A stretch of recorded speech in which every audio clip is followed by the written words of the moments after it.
Olá, meus amores, tudo bem com vocês? Sejam bem-vindos a mais uma aula de história. Como eu disse na aula passada, na aula de hoje nós vamos dar continuidade aí ao assunto da Idade Média, tá bom? Eu disse para vocês nos conteúdos passados, nas aulas passadas, que aconteceu um grande movimento aqui na Baixa Idade Média, chamado de Cruzadas, né? Lembra que nós comentamos várias vezes que durante ali esse período houve a invasão, a expansão dos muçulmanos, do islamismo aqui no território da Europa Ocidental. Essa expansão islâmica, essa expansão desses muçulmanos também vai gerar essa cruzada, que é essa luta entre os cristãos, entre os católicos e os mouros ou muçulmanos, tá bom? Inclusive é encenado todos os anos, não agora com a pandemia, mas depois quando acabar, se vocês tiverem interesse, todos os anos, se não me engano, ali em maio, em Pirenópolis, uma cidade histórica aqui do nosso estado, eles encenam aí essa batalha entre os cristãos e os mouros, um teatro muito bacana, muito bem organizado, eles têm uma arena, um campo específico para isso, que eles fizeram só para essa encenação anual. É muito legal, é de uma riqueza cultural muito grande, vale muito a pena conhecer quando vocês tiverem a oportunidade, claro, depois que passar essa pandemia, que já tivermos todos seguros e pudermos participar aí dessas aglomerações. Se chama Cavalhadas, o evento em si. E aí dentro dessa programação, dessas cavalhadas, existe a encenação aí dessas cruzadas, dessa guerra entre os cristãos e os mouros, tá? Mas o que nós vamos ver então hoje é justamente aqui essas cruzadas, olha só, vem comigo. Primeiro de tudo, nós vamos entender o que é esse movimento cruzadista, o que são essas cruzadas. Importantíssimo destacar, meninos, que o Enem, vestibular, adora esse movimento, tá? Já caiu várias outras vezes no vestibular, então prestem bastante atenção nisso daqui, beleza? Esse movimento é, então, um movimento religioso e militar dos cristãos para retomar a Terra Santa, Jerusalém, em poder até então dos muçulmanos.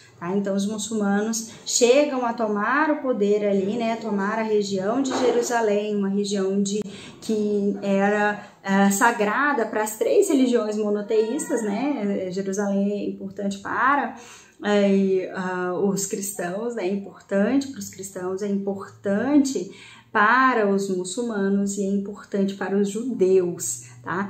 Então, há uma disputa histórica, milenar, entre esses povos dessas três religiões monoteístas em relação a Jerusalém. E aqui também foi o motivo aí dessa guerra, tá? Então, esses cristãos vão ser convocados pelo Papa Urbano II e essas pessoas vão aí para lutar, para tentar expulsar esses muçulmanos lá de Jerusalém. Tem um filme que chama Cruzadas, acho que tem ele disponível inclusive no YouTube, não tenho certeza. Que retrata um pouco sobre isso, conta um pouco a história dessas cruzadas, aqui o movimento dos templários, os meninos gostam muito desse tema, os templários eram soldados de Cristo, os soldados aí da igreja que tinham aquela cruz vermelha estampada em suas armaduras e que lutavam então em nome da igreja, para expandir esse cristianismo e para tentar retomar aí o poder da região de Jerusalém, que estavam sob posse dos muçulmanos. Olha para cá, vem para cá. No ano de 1095, o Papa Urbano II convocou os cristãos para reconquistar a Terra Santa, que havia sido dominada pelos turcos em 1076.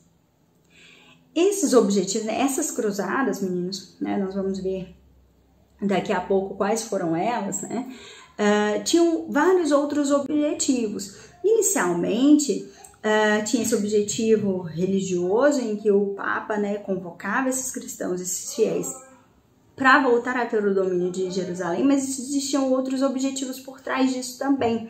como, por exemplo, a acomodação de excedentes populacionais. Houve um período na Baixa Idade Média em que há uma certa estabilização dessa sociedade, né? Ela começa, os perigos já não eram mais tão grandes como no período da Alta Idade Média, em que havia muitas invasões bárbaras, muitas guerras. Então as pessoas começam a viver por mais tempo, começam a ter mais filhos, e isso gerava então um excedente populacional. Tinha gente demais e comida de menos. Então, como não se produzia o suficiente para essas pessoas, uma estratégia, né, para fazer com que essas pessoas, que esse número de pessoas diminuíssem, era uma dessas pessoas para a guerra, uma vez que havia quase que uma garantia de que essas pessoas iriam morrer ali em combate. É muito mais fácil a pessoa morrer em combate do que morrer de qualquer outro tipo de doença ou de causa. Então, o objetivo também dessas cruzadas, né, os objetivos por trás deste objetivo religioso, que era reconquistar Jerusalém, também tinha essas outras questões, né? Então, escoar esse excedente populacional, mandar esse povo aí para a guerra para ver se eles morriam, e dava uma diminuída na população e uma equilibrada na economia, né, que eles pudessem novamente aí alimentar as pessoas que existiam, que estavam ali, que sobreviveram. A nobreza tinha por intenção, objetivo, buscar novas terras, né, adquirir novas terras. Existia também o objetivo da busca pela aventura ou enriquecimento, que nesse momento é chamado de pilhagens, né, de reunir riquezas, tá? A absolvição dos pecados e a cura das enfermidades. Muitas pessoas foram para essa guerra, encararam essa guerra santa, porque havia sido prometido a eles que a sua alma ou a de seus parentes seriam salvos, ou a enfermidade de seus parentes seria curada, né? Ou seja, você vai para a guerra que eu garanto que você tenha um lugar no céu. Isso era feito, esse tipo de barganha, né? Então várias pessoas foram aí para essa guerra tendo por base essa negociação. E também pela cura de enfermidades, ou seja, de doenças, né? Minha mãe tá doente, eu quero muito que a minha mãe sare. Nossa, então vai pra guerra, porque aí Deus vai providenciar a cura da sua mãe, tá? Então, essas questões também eram negociadas. E como as pessoas tinham, lembre-se que a gente tá falando de um período em que a igreja tem muito poder na mentalidade dessas pessoas, tá? Por isso que isso era possível, né? E de certa forma até aceitável, tá? Dentro dessa sociedade.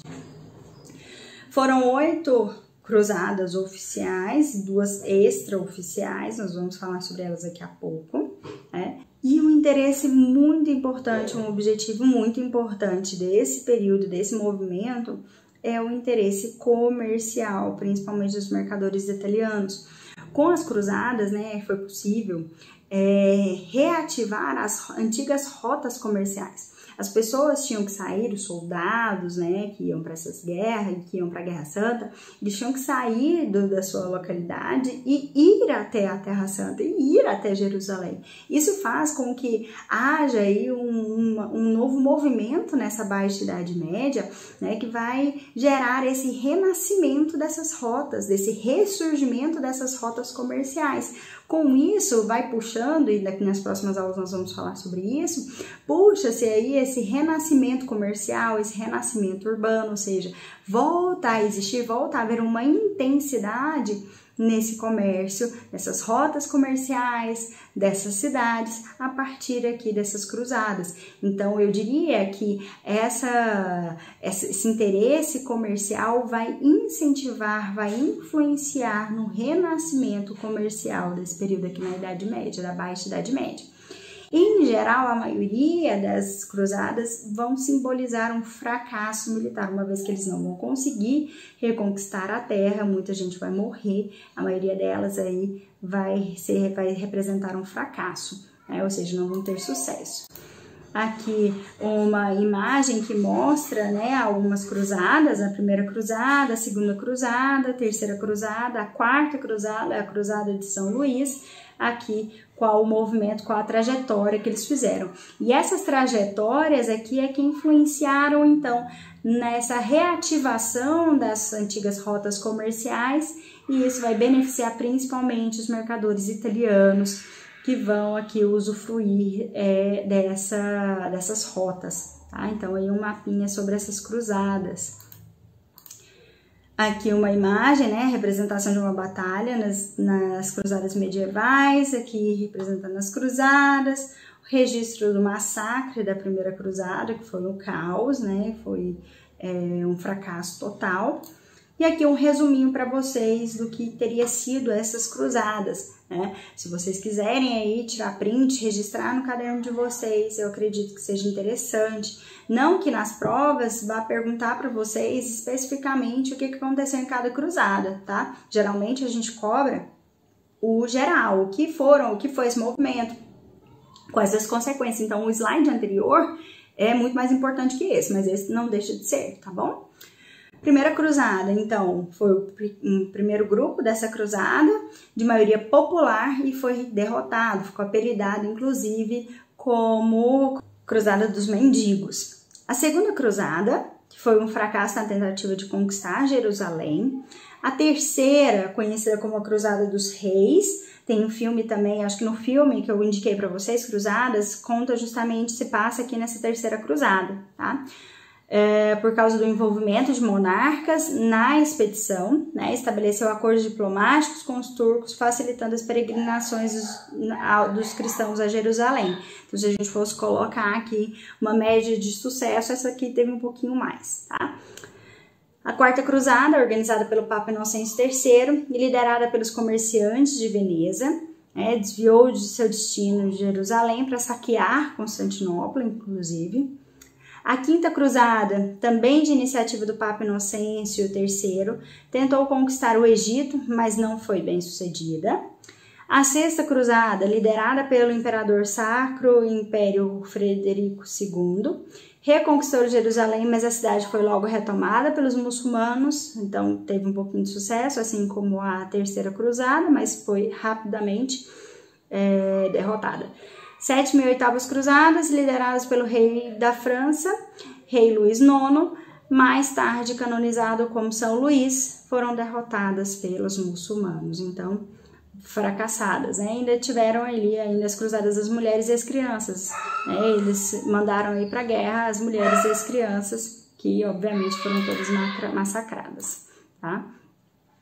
Além disso, meninos, nesse período, algo que acontecia muito em relação à igreja é a Inquisição, né? A igreja utilizava-se de vários instrumentos de tortura para poder inquirir, para poder questionar, investigar aqui os hereges. Os hereges eram as pessoas que eram os pecadores, né? Que cometiam os pecados. Então, se você é um pecador, você é um herege. E como eu disse para vocês e frisei já várias outras vezes, a igreja tem um poder de domínio na mentalidade dessas pessoas muito forte, né? E isso fazia com que ela tivesse esse poder de manobrar, de manipular essa sociedade. Então existia um tribunal, né? Um tribunal da Santa Inquisição, que ficava responsável por julgar esses hereges. É justamente nesse período, por exemplo, que nós vamos ter aqui registrado vários episódios de mulheres, né, que tinham conhecimentos de plantas medicinais, por exemplo, que vão ser queimadas nas fogueiras, sendo consideradas bruxas, né, aqui inquiridas pelo Tribunal da Santa Inquisição. Tem um episódio em Outlander também, naquele seriado que eu já falei outras vezes pra vocês, que mostra um pouco isso, né? A Claire, a personagem principal, ela é considerada uma bruxa, porque ela tem esse conhecimento dessas plantas medicinais. Não sei se vocês assistiram, mas se vocês tiverem assistido, agora vocês vão associar aí a um desses episódios, ainda na primeira temporada, que ela, inclusive, vai para o tribunal ser julgada aí, sendo chamada de bruxa, tá? Trouxe aqui para vocês alguns instrumentos de tortura utilizados pela igreja, né, para fazer com que os hereges confessassem, tá? Trouxe essas imagens e depois vou mostrar uma foto para vocês, porque na época em que eu morava lá na Alemanha, eu tive a oportunidade de visitar uma cidade medieval chamada Rothenburg ob der Tauber, uma cidade maravilhosa, e numa dessas visitas que eu fiz a essa cidade, tinha em exposição lá, tem um museu, né, o Museu da Tortura, que tem essas ferramentas, então vou mostrar algumas fotos para vocês de lá, tá bom? Então aqui nós temos, né, a cadeira inquisitória. Então a pessoa é uma cadeira toda furadinha, a pessoa sentava lá para poder, e ficava lá por horas para poder obrigar a pessoa a confessar, né, a sua heresia. Temos aqui o esmaga-crânios, então você colocava a cabeça da pessoa aqui no meio e ia apertando, né, para obrigar essa pessoa a confessar o seu pecado. O cinto de estrangulamento, então colocava-se no pescoço da pessoa e à medida que ela ia se movimentando e se apertando cada vez mais. Aqui eu tenho a forquilha do herege, então é uma espécie como é que eu posso dizer, uma ferramenta pontiaguda aqui embaixo, que então você tinha que ficar assim, não podia ficar com o pescoço, né? Se você abaixasse, você morreria, óbvio. E o esmaga-seios, né? Aqui para as mulheres, principalmente para aquelas consideradas bruxas, então, apertar ali os seios dessas mulheres, tá? Aqui, deixa eu mostrar aqui para vocês, então, algumas imagens, né? Cadeira de tortura, como vocês viram lá na imagem anterior. Aqui alguns outros instrumentos de tortura, esse daqui também, né? Pendurava a pessoa lá, ia rodando, pendurando ela. Esse daqui que você amarrava as mãos da pessoa aqui, né? Ia esticando, ia puxando ela. Aqui fotos de alguns livros, né, que mostram aqui, por exemplo, a execução, como que funcionava essa tortura, esse ambiente em que essas pessoas eram torturadas. Vou passar aqui rapidinho alguns. Aqui, este outro instrumento também, você pendurava a pessoa aqui, poderia colocar ela de cabeça para baixo, né, pendurados aí por horas, dias, se fosse necessário. Aqui uma cadeirinha, provavelmente você colocava a pessoa sentada e ia apertando aqui o pescoço dela, né, com esse instrumento aqui atrás. Aqui outras ferramentas, uma das que a gente até viu, né, forquilha, né, a coleira. Aqui esse atrás provavelmente feito para esmagar ou os seios ou até mesmo as mãos, né, das pessoas. Sou eu. Aqui mais uma imagem de um livro, né, mostrando mais ou menos como era ali. Se vocês podem perceber, tem uma pessoa aqui com vários pregos, né, aqui fincados na sua perna. Mais ferramentas. Aqui umas máscaras que eram colocadas, né, nessas pessoas para que elas pudessem aí ficar meio sufocadas, né. Aqui já a coroa, né, a réplica da coroa de Carlos Magno, inclusive. Né, aqui algumas imagens disso. Moedas, né, de contabilidade da época, como era feito. Aqui mais alguns objetos de tortura, né, colocava aqui a cabeça e os braços da pessoa. Mais máscaras, mais instrumentos utilizados. Aqui uma espécie de tumba, né, que a pessoa era colocada lá dentro. Imagina, gente, você ficar presa nisso, dias, a fio, que horror. Confessava mesmo, né, que era herege. Mais ferramentas. Mais uma que provavelmente colocava o pescoço da pessoa aqui, né, e ia apertando. Algumas espadas. Aqui uma réplica, né, do que seria, inclusive, Rotenburg, né, uma vila, né, nesse feudo, digamos assim, como funcionava. Aqui por dentro, como que era uma casa, talvez, onde as pessoas conviviam, né, enfim. Aqui alguns instrumentos da época, né, máscaras, machados. Aqui tortura, né, como funcionava. Mais espadas, né, instrumentos ali, aquelas ferramentas, lanças.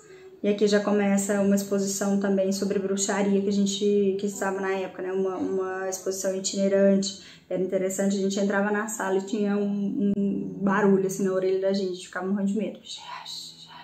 Se estivesse soprando um encanto, sabe? Foi aterrorizante. No dia, inclusive, eu nem participei, nem quis ficar muito nessa exposição, na época eu estava grávida, eu falei, nem quero ficar aqui, e sair logo, mas que mostra aqui alguns instrumentos que representando, né, essa bruxaria, né? Então uma vassoura, aqui localização onde, né, houve essa inquisição, aqui máscaras que representavam, né, essas bruxas, a forma como eles viam essas bruxas, aqui falando um pouco como que era, né, o feito sabá, né, então aqui tem alemão, aqui tem inglês, enfim, algumas fotos aqui interessantes sobre essa questão dessa bruxaria, tá? Voltando aqui para a nossa apresentação, então, toda essa característica, meninos, aqui dessas cruzadas, apesar de ter, né, também junto com isso, esse movimento, essa influência da igreja perante a essa tortura, né, esses tribunais da Santa Inquisição, nesse período das cruzadas, traz, como eu disse para vocês, um sucesso comercial, a reativação dessas rotas comerciais. Olha só o mapa aqui, né? A reabertura do mar Mediterrâneo e das rotas de comércio entre o Oriente e o Ocidente. Então, volta a acontecer essa interligação, esse comércio aqui utilizando esse mar Mediterrâneo, coisa que por conta desse período difícil, né, em termos de violência, de estrutura feudal, até então não tinha acontecido, não acontecia com tanta frequência. Aqui, então, a partir das cruzadas, nesse período da Baixa Idade Média, um momento que nós costumamos dizer, um momento de crise, né, dessa Idade Média, volta a acontecer essas rotas comerciais, esse comércio, principalmente utilizando aqui, por exemplo, o mar Mediterrâneo, tá? Passando aqui, então, isso faz com que essa reativação dessas rotas comerciais influencia num renascimento comercial. Lembrem-se, meninos, que não existia de jeito nenhum comércio antigamente, tá? Ali no período da Idade Média, mas era em pequena escala, digamos assim. Agora, com a reativação dessas rotas comerciais, há uma intensificação desse comércio. Então, principalmente ali nas cidades italianas, né, surgimento de rotas de comércio ligando o continente europeu e cruzação de rotas com as feiras. As pessoas, meninos, vamos supor, os cruzadistas, eles tinham que percorrer um caminho muito longo. No meio do caminho, eles não tinham condições de carregar os suprimentos para todo esse período que eles ficariam fora. Então, eles tinham que, no meio do caminho, parar para se reabastecer. E é justamente isso que influencia esse retorno aí desse comércio. Para facilitar essas trocas, foram sendo criadas, né, reativadas feiras, onde as pessoas poderiam trocar mercadorias, poderiam trocar aqui essas questões para elas poderem continuar as suas viagens. Aos poucos, a troca de mercadoria deixa de ser suficiente, porque muitas vezes você não tinha a mercadoria ali para poder trocar, né, porque não dava para você ficar carregando aquilo, muita coisa para poder ficar trocando. Então, eles faziam, a partir desse processo, que volta a ser utilizado com mais frequência as moedas de ouro, né? Então, você vai trocar a mercadoria agora pela moeda. Então, o retorno comercial influencia também nesse retorno da moeda, tá? Automaticamente. Duas feiras muito importantes desse período eram a feira de Champagne na França e a feira de Flandres na Bélgica, tá? E depois nós vamos ter também uma grande importância ali das cidades italianas, que vão se desenvolvendo, inclusive os banqueiros, né? Os bancos vão crescendo, vão se desenvolvendo muito ali na Itália. Uma série importante que retrata esse período de renascimento cultural, renascimento comercial, se chama Da Vinci Demon. Não sei se vocês já viram, se vocês já assistiram, mas é muito bacana também. Sou cheia de série para indicar desse período, gente, muito bacana. Seguindo aqui, dentro dessa lógica de renascimento comercial e urbano, surgem também outras classificações, outras associações, né? As guildas e as corporações de ofício. As guildas eram associações de mercadores, né? O monopólio do comércio local, controle de concorrência estrangeira e regulamentação dos preços. Então, a partir do momento em que se torna mais intensa essa rota comercial, essas feiras, esse comércio, cria-se a necessidade de haver uma associação. Primeiro, essas guildas, em que esses mercadores se associariam, né, para poder ali ter uma espécie de monopólio daquela região, ou seja, somente eles teriam o poder de comercializar ali, quem fosse associado nessas guildas, e haveria uma espécie de tabelamento de preços, não poderia passar daquilo, para que todo mundo pudesse vender ali naquele território. Então, essas são as guildas. Já as corporações de ofício eram associações de artesãos, né, que faziam o monopólio dessas atividades artesanais, o controle da concorrência, regulamentação de preços, estabelecimento de normas de produção, controle de qualidade e assistência aos membros. Então, enquanto as guildas eram associações de mercadores, as corporações de ofícios eram associações dos artesãos, né, que se uniam também para poder se proteger, para se regulamentar preços, enfim, para poder ter esse monopólio em relação a tudo que envolvesse esses artesãos, né, roupa, armadura, espada, né, enfim. Formação de grupos de grandes comerciantes e artesãos que se sobrepunham aos demais, impondo seu poder econômico. Então percebam, meninos, que toda essa situação, toda a reativação das rotas comerciais, a reativação do comércio, vai trazendo mais complexidade a essa sociedade medieval aqui da Baixa Idade Média.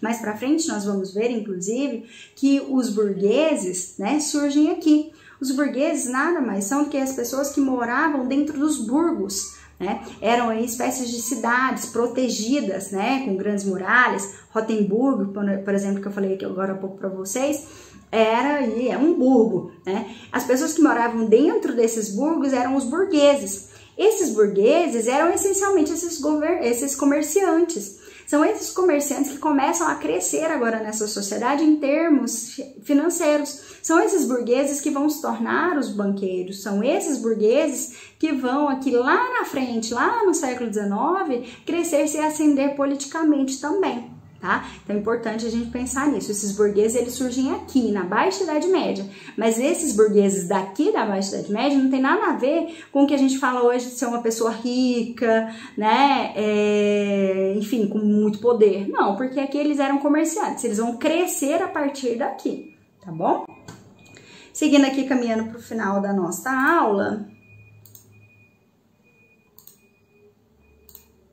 aqui mais um mapa mostrando as rotas de comércio medievais, né? Aqui, por exemplo, a feira de Champagne, uma feira muito importante para aquele período. Percebam que, olha só, eles vão aumentando ali, né? Tendo rotas tanto terrestres quanto rotas marítimas para estabelecimento de comércio em toda a Europa, tá? Como eu disse agora há pouco para vocês, né, sobre esse renascimento urbano, sobre os burgos, né, com a retomada desse comércio, se impulsiona também o renascimento urbano, então volta a existir cada vez mais o surgimento desses burgos, que eram considerados fortalezas, então é uma espécie de cidade que tinha ali muralhas em torno de todo o território para a proteção, né? Então aqui fica o castelo, aqui a cidade e a muralha, né, que fazia toda essa proteção. Pois se vocês quiserem, quem tiver interesse, eu posso mostrar umas fotos também de Rotemburgo sobre isso, tá? Mostrando essa muralha. Os burgueses, como eu disse para vocês, são os habitantes desses burgos, eram essencialmente artesãos e comerciantes, tá?